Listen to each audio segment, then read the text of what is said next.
of Easy Does It, where we react and review to YouTube channels and sometimes do daily vlogs, including gaming vlogs. Now we're going to take a look at a channel called 80's Unfiltered. It is a list channel of, like, the top 10 best films of the 80's, you know, that kind of thing. Um, they're from the US. They've been on since, or had this channel since May of this year, and it's a smaller channel. They only have a little over 1,000 subscribers, but that's more than I got. But we're going to check out one of their latest, which is the top 10 greatest 80s sci-fi movies. I mean, it popped up on my suggestion list, so we're going to check out and see if I agree with their list. Most of the time I usually don't agree with a lot of these channels. The 80s was a great decade for science fiction. You had all these advances in technology, so movies started looking better and better. Honestly, when you watch some of these today, the visuals still hold up, better than a lot of stuff you get now. Obviously, the 80s had giant classics like Blade Runner, Back to the Future, Aliens, stuff that everybody knows. Movies got smarter, stories got deeper, visuals got way more creative. Even the cheesy ones were just pure fun. If you're a sci-fi fan and you want to dig a little deeper than just the obvious ones everyone's seen, well, this list should help you find something good. We'll see. Before The Truman Show or Black Mirror, there was Death Watch. And honestly, it's kind of wild how ahead of its time this movie was. It's set in a future where people don't really die from illness anymore. So naturally, TV execs come up with the worst idea possible: broadcasting someone's actual death for entertainment. Romy Schneider plays Catherine, a woman who's I've never terminally heard ill, of this and movie, she doesn't even but know she's being filmed. Harvey Keitel's character has camera lenses that implanted in his eyes so he can secretly record her concept is last not days for a new. reality show. That's type of And of story's course, the been worse done she several feels, the times. higher the ratings go. It's a super uncomfortable premise, but that's the point. It's not just reality TV gone wrong. It's about how far media will go to turn suffering into entertainment. The movie had some early buzz. It competed for the Golden Bear at Berlin and got a few awards nominations in France. Romy Schneider is amazing in it, and Harvey Keitel is low-key incredible too. Plus, you've got Harry Dean Stanton and Max von Sydow showing up. Always a win. And it's Harvey Before Keitel, Inception made not dream Keitel. hopping cool, there was this. Idiot. Dennis Quaid plays Alex Gardner, a psychic who's basically using his powers to scam people This is a until the great government movie. ropes him I into this don't know secret project. why they didn't do One more where they can with enter this. people's dreams. It was really, At first it's really a harmless, cool then someone movie tries to assassinate at the the president time. inside his dream, and things get messy It's real one of fast. my favorites from the 80s. The movie's got this fun blend of sci-fi, fantasy, horror, and somehow it all works. It's got a real old-school B-movie charm, but it's smarter than it looks. Plus, it's got some surprisingly sharp takes on government experiments and paranoia. Very Cold War era. And it never forgets to have fun. The dream sequences are wild. You can tell the director, Joseph Rubin, was swinging for the fences here. He's the same guy who later made The Stepfather and True Believer. But honestly, Dreamscape deserves way more love than it gets. And also shout out to Max von Sydow showing up again. Dreams Guy was everywhere. and try to help them out. Iceman sits right between science fiction and anthropology. It's about a team of scientists who thaw out a prehistoric man frozen in ice and bring him back to life. Yeah, they name him Charlie. Basically find Timothy Hutton plays Dr. Stanley Shepard, the scientist who actually connects with Charlie on a human level, not just as a science experiment. And the real standout here is John Lone, who plays Charlie. He's not just grunting and pointing. He brings this real fear and sensitivity to the character, and that makes him feel like an actual person, not just some caveman trope. It wasn't easy to sell. No huge stars, no crazy action scenes, but it's smart, well acted, and it holds up way better than a lot of what was hitting theaters at the time. If I Definitely remember worth right, a it watch was if a you're into decent sci-fi movie. that actually makes you think. Most people know this one because it was Natalie Wood's I've last never movie before seen her this. death, which brought I a ton know of of it, unwanted but I've attention. never watched it.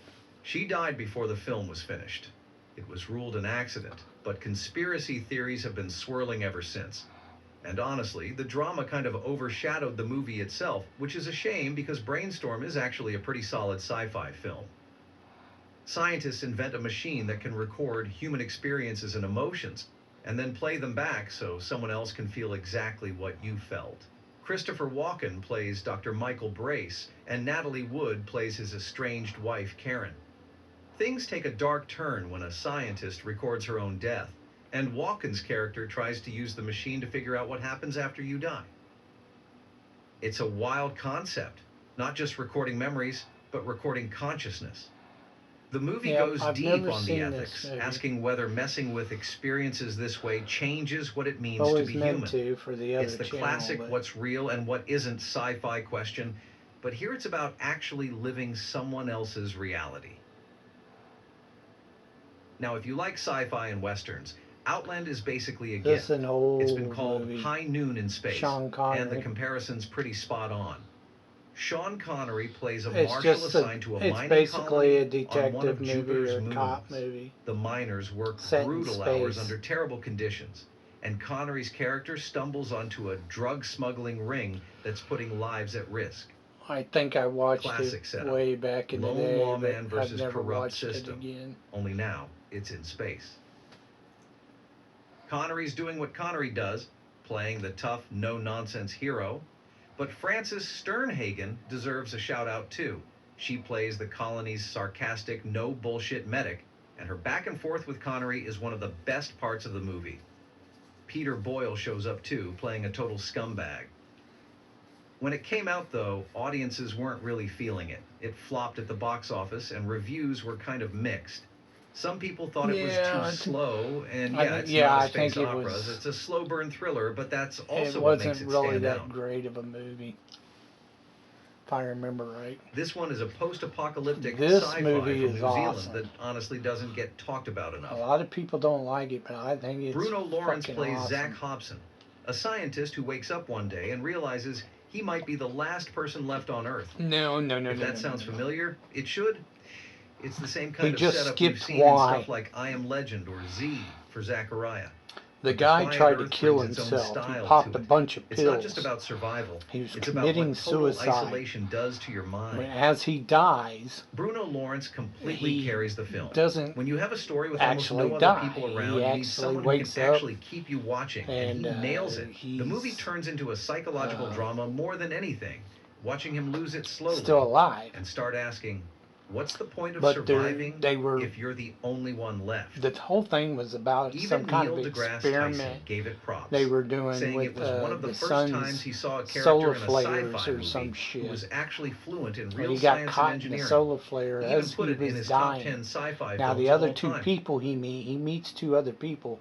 They were The dying Lathe too. of Heaven is one of those great At the sci-fi exact movies same that moment. got buried because it was made So for there's TV. 3 of them left on the earth. It's based on Ursula Le Guin's It's a weird, novel, trippy and movie. it's all about George, a guy whose dreams can actually change reality. Every time he falls asleep, the world shifts, and not always for the better. His psychiatrist, Dr. Haber, figures it out and starts trying to use I George's haven't dreams seen to fix this the one. world. This one's. But you already know that's going to go sideways fast.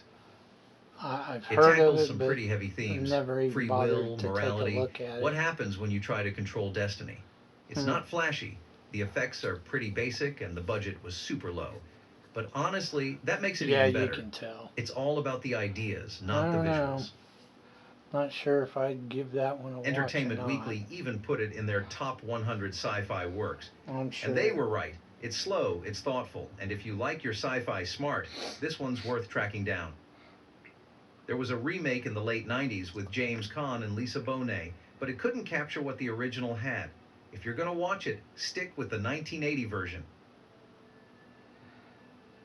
This one's easily one of the most underrated sci-fi action flicks of the 80s. It kicks off like This a is regular another cop one movie, I haven't robbery, watched, car but chase, I've heard shootout. of. But then it flips into something way weirder. Turns out the criminal isn't human.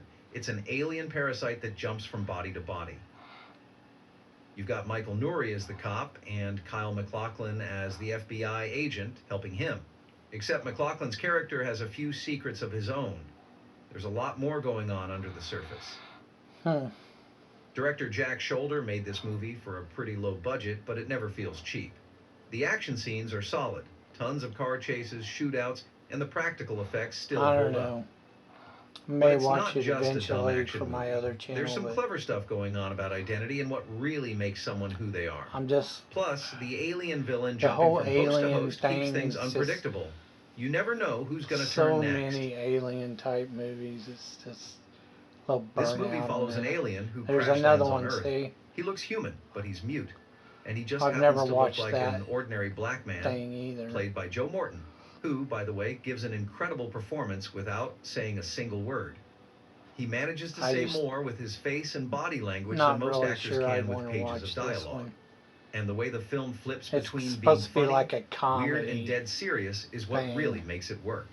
Just the movie's set in Harlem, and that's not really by accident. It's not just a fish out of water story. It's a full-on commentary about what it's like to be an outsider, about racism, immigration, class, all without hitting you over the head. Sales was always about telling stories from the margins, way before diversity became a buzzword. And he didn't just cast people to check boxes. He was genuinely interested in other communities. This movie shows that in a way that still feels real today. Finally, Altered States. And again, yeah, it's not super...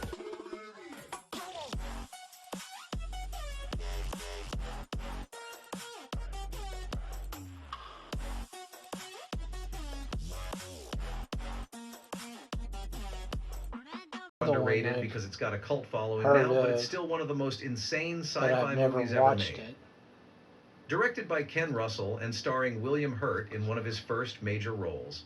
Hurt plays a scientist who's obsessed with figuring out the meaning of life. So naturally, he decides the best way to do that is by locking himself in a sensory deprivation tank and dosing himself with hallucinogens. Yep. It starts out as science, and then goes drugs. completely off the rails. Crap. His experiments mess with his mind and his body to the point where he starts physically regressing, like full-on de-evolving. The hallucination scenes are nuts, trippy, intense, and kind of terrifying. The whole movie's ambitious and weird. And yeah, sometimes it feels like it's on the edge of falling apart. But that's what makes it great.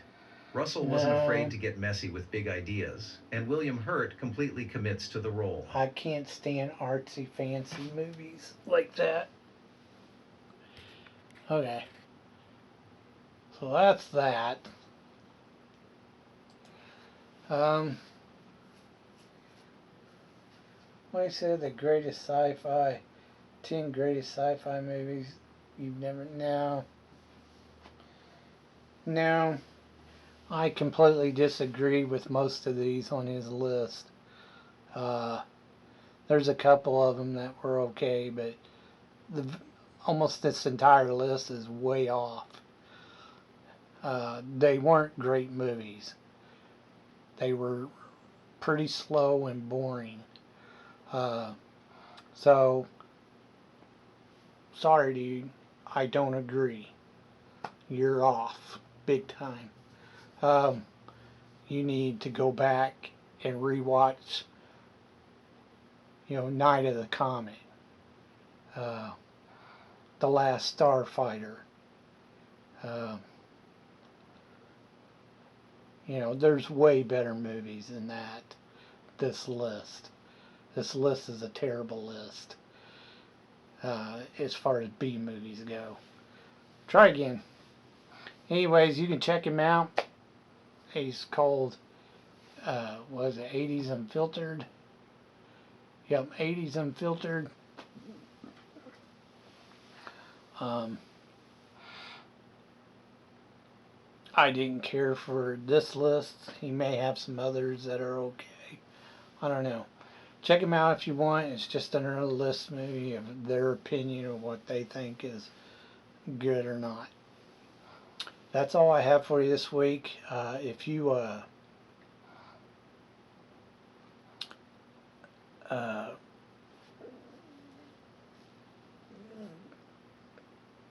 can think of any channels that may be interested in checking out, because my suggestion page is erratic. It lists some weird shit sometimes. But anyways, thank you for watching. And let me know what your thoughts are down in the comment section down below. So until next time, we'll see you on the next one.